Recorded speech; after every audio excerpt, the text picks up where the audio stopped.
بہرحال یہ حجاج ابن یوسف کی پھر اخیر بڑی بری ہوئی ہے نا، یعنی یہ پھر بعد میں ولید ابن عبد الملک بنا، عبد الملک بن مروان کا بیٹا خلیفہ، اور اسی دوران ولید نے یہ مہم چلانی شروع کی کہ کیونکہ اس کے باپ نے وصیت کی تھی کہ میرے مرنے کے بعد میرا بیٹا ولید بنے گا، اس کے بعد اس کا چھوٹا بھائی سلمان بن عبد الملک بنے گا۔ تو اس نے یہ مہم چلائی کہ نہیں، میرا بھائی نہیں بنے گا، میرے مرنے کے بعد میرا بیٹا کیوں نہ بنے۔ یہ تحریک اس نے چلائی۔ جب یہ تحریک چلائی نا تو سارے گورنر، آپ کو پتا لائی لگ ہوتے ہیں، سارے مان گئے۔ ایک گورنر ایسا تھا جس نے کہا کہ نہیں، وہ عمر بن عبدالعزیز تھے، مدینہ شریف کے گورنر عمر بن عبدالعزیز رحمہ اللہ تعالی۔ وہ بہنوئی بھی تھے اس کے ولید کے۔ مروان کے دو بیٹے تھے، ایک عبد الملک اور ایک عبدالعزیز۔ عبدالعزیز کا بیٹا عمر بن عبدالعزیز ہے، یہ بھی مروان کی اولاد ہے، لیکن دیکھ لیں، اور اسی لیے ہم کہتے ہیں نا آل امیہ میں عمر بن عبدالعزیز۔ مولانا طارق جمیل صاحب کو میں کہتا ہوں نا آل امیہ میں عمر بن عبدالعزیز، ٹھیک ہے؟ آپ سمجھ آئی کیوں کہتے ہیں؟ تو عمر بن عبدالعزیز نے مخالفت کر دی، انہوں نے کہا نہ۔ اب وہ کیا ہوا کہ اس نے پکڑ کے عمر بن عبدالعزیز کو قید میں ڈال دیا، چونکہ عمر بن عبدالعزیز جو ہے نا وہ بڑے محبوب گورنر تھے اپنے علاقے کے، تو بڑی شورش برپا ہو گئی۔ اسی دوران ولید بن عبد الملک اچانک مر گیا، تو آٹومیٹیکلی سلمان بن عبد الملک خلیفہ بن گیا، اس کا چھوٹا بھائی۔ اور ان کی بہن تھی فاطمہ، وہ عمر بن عبدالعزیز کی بیوی تھی۔ اس لیے کہتے ہیں فاطمہ سے زیادہ طاقتور عورت کبھی نہیں گزری، کہ جس کا باپ بھی 3 براعظموں کا خلیفہ، جس کے 4 بھائی 3 براعظموں کے خلیفہ، اور جس کا خاوند بھی 3 براعظموں کا خلیفہ، اور بڑی درویش عورت تھی وہ فاطمہ بنت عبد الملک بن مروان۔ تو فاطمہ جو تھی نا درویش عورت، اس کی بیوی، اب وہ سلمان بن گیا خلیفہ۔ سلمان جب خلیفہ بنا تو اس کو یہ چیز معلوم تھی کہ میری خلافت میں سب سے بڑی کنٹریبیوشن عمر بن عبدالعزیز کی ہے، ٹھیک ہو گیا؟ یہ اس کے دماغ میں تھا کہ اگر عمر بن عبدالعزیز نہ ہوتا تو میرا بھتیجا اس وقت خلیفہ ہوتا، اور مجھے تو اس نے معزول کر دیا تھا میرے بڑے بھائی نے۔ تو اس لیے وہ ان کو یعنی آگے آگے رکھتا تھا۔ مسجد نبی شریف کی امامت بھی کراتے تھے۔ انس بن مالک کے بارے میں سنن نسائی میں آتا ہے کہ میں نے رسول اللہ صلی اللہ علیہ وآلہ وسلم کے بعد بڑے عرصے کے بعد کسی ایسے شخص کے پیچھے نماز پڑھی ہے جو بالکل نبی علیہ السلام کے طریقے پہ ہمیں نماز پڑھاتا ہے، اور وہ عمر بن عبدالعزیز ہے۔ 99 ہجری میں خلیفہ بنے، اور 101 ہجری میں صرف 38 سال کی عمر میں آل امیہ نے زہر دے کے ان کو شہید کر دیا، ٹھیک ہو گیا؟ تو عمر بن عبدالعزیز جب خلیفہ بنے تو یعنی یہ گورنر تھے اور سلمان خلیفہ بن گیا۔ پھر انہوں نے مشورہ دیا کہ حجاج ابن یوسف کو معزول کیا جائے، یہ ظالم آدمی ہے۔ اس نے کہا حجاج نام کے جتنے بندے ہمارے گورنمنٹ میں ہیں سارے معزول، جیلوں میں ڈلواؤ ان کو، ٹھیک ہو گیا؟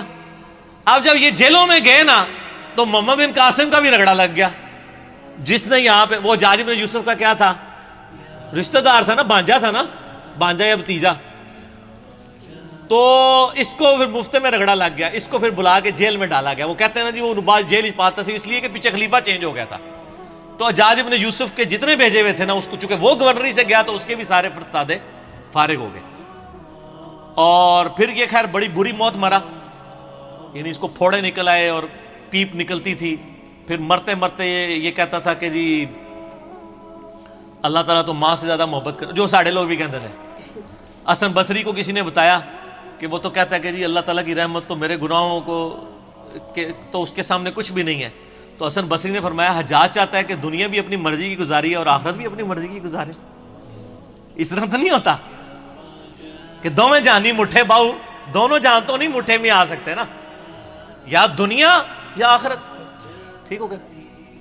تو خیر یہ مارا گیا۔ پھر سلمان جو ہے نا، اس کی جب موت کا وقت قریب آیا، اس کو بھی ایک بیماری لگ گئی، تو اس نے ارادہ کیا کہ اپنے چھوٹے 2 بھائیوں کو خلافت کے لیے نامزد کرے۔ تو اس کا ایک اسسٹنٹ تھا، رجا اس کا نام تھا، بڑا نیک تھا وہ۔ اس نے کہا کہ اگر تو میری ماننا تو عمر بن عبدالعزیز کو خلیفہ بنا دے۔ اس نے کہا کہ یہ تو میرے بھائی اس کو مار دیں گے، مانیں گے نہیں۔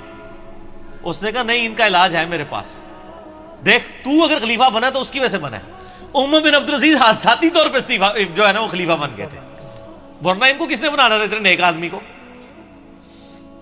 ان کا یار اس طرح کر کہ تو نہ ایک بند وصیت لکھ کے اس کو سیل کر دے اور کہہ کہ اس سیل کے اوپر بیعت لو کہ نیکسٹ خلیفہ کون ہے، اور جو بیعت نہیں کرے گا اس کو قتل کر دیا جائے گا، اور تو لکھ دے کہ عمر بن عبدالعزیز تیرے بعد خلیفہ ہے، اور اس کے بعد تو لکھ دے کہ عمر بن عبدالعزیز کے بعد میرا جو بھائی چھوٹا ہے یزید اور ہشام وہ خلیفہ ہے۔ تو ان کو بھی امید لگ جائے گی چلو 80-60 باری بھی آ جائے گی۔ یہ لکھ کے نا جناب سیل کر دی گئی۔ اب سیل لے کے جب باہر آئی میدان جنگ میں، خیمے سے باہر نکلے اور کہا جی امیر المومنین نے اپنا سکسیسر مقرر کر دیا ہے، اس کے اندر اس کا نام ہے، تو بیعت کرو بند پہ۔ وہ بھائی آگے لالچی، انہوں نے کہا نا کھول کے پڑھ ساڈا نام لکھے کہ نہیں؟ انہوں نے کہا میں کہنا تہاڈا نام لکھے، نام تو لکھے سی لیکن یہ نہیں پتا کہ کہڑے نمبر تے لکھے ہے۔ ٹھیک ہو گیا۔ اور دوسری طرف عمر بن عبدالعزیز آگے کہتے ہیں رضا مجھے بتا دے کہیں میرا نام تو نہیں لکھ دیا ورنہ میں جنگلوں میں چلا جاؤں، میں خلافت کا بار نہیں اٹھا سکتا۔ ٹھیک ہو، یہ آپ اپروچ کا فرق دیکھ لیں۔ تو رجا کہتا ہے میں نے زندگی میں ایک ہی جھوٹ بولا ہے، نہ اس سے پہلے نہ اس کے بعد، وہ یہ تھا کہ میں نے کہا عمر تیرا نام نہیں ہے بیچ میں، کیونکہ مجھے خطرہ تھا کہ یہ چھوڑ دیں گے اور مسلمان ایسے حکمران سے محروم نہ ہو جائیں۔ کہتے ہیں جب وصیت کھولی گئی، جب پڑھ کے سنائی گئی عمر بن عبدالعزیز، تو عمر بن عبدالعزیز جو ہے وہ بے ہوش ہو کے گر پڑے۔ دو بندوں کے سہارے، ایک 35 سال کا نوجوان 2 بندوں کے سہارے لا کے ممبر تک لایا گیا پہلا خطاب کرنے کے لیے، اور آل امیہ کے چہرے لٹک گئے۔ لیکن جب پڑھا کہ ان کے مرنے کے بعد وہ بھی بنیں گے تو ان کو امید لگ گئی، ان کا چلو ٹھیک ہے ساڈا یار بہنوئی ہے نا 100 کرو، کیڑا باہر دا بندہ ہے۔ ٹھیک ہو گیا، دادا تو ساڈا مروان ایک ہی ہے نا، ٹھیک ہو گیا، پردادا۔ تو یہ پورا معاملہ ہوا۔ عمر بن عبدالعزیز رحمہ اللہ تعالی ورضی اللہ تعالی عنہ وعلیہ السلام یوں خلیفہ بنے۔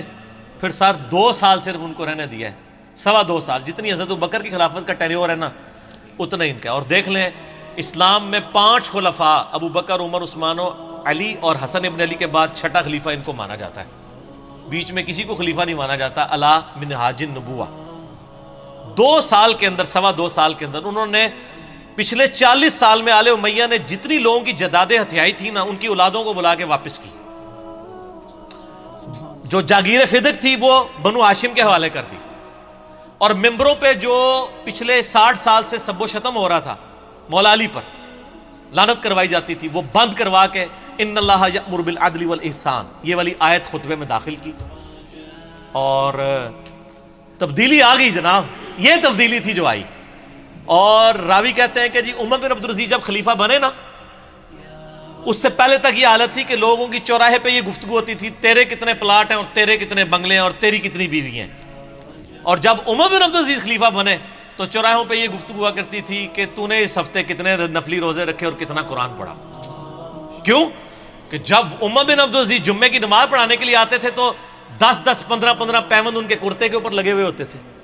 تو لوگ کہتے تھے کہ یار 3 براعظموں کا حکمران اگر اس حال میں رہ رہا ہے تو سر ہم کیا۔ میں یہی کہتا ہوں کہ آج اگر عمران خان صاحب پرائم منسٹر خود خطبہ دے رہے ہوں شاہ فیصل مسجد کے اندر سادہ سے شلوار قمیض کے اندر، تو شلوار قمیض خود بخود ہی فیشن بن جائے گا۔ ویسے وہ پہنتے شلوار قمیض ہی، مجھے بڑی خوشی ہوئی چائنا میں بھی اس نے شلوار قمیض پہنی ہوئی ہے، تو خود بخود کی فیشن بن جائے گا۔ اتنی تبدیلی آئے گی، اور لوگوں کی یہ گفتگو ہوا کرتی تھی، گفتگو تک چینج ہوگی۔ حکمران سے کتنا فرق پڑتا ہے۔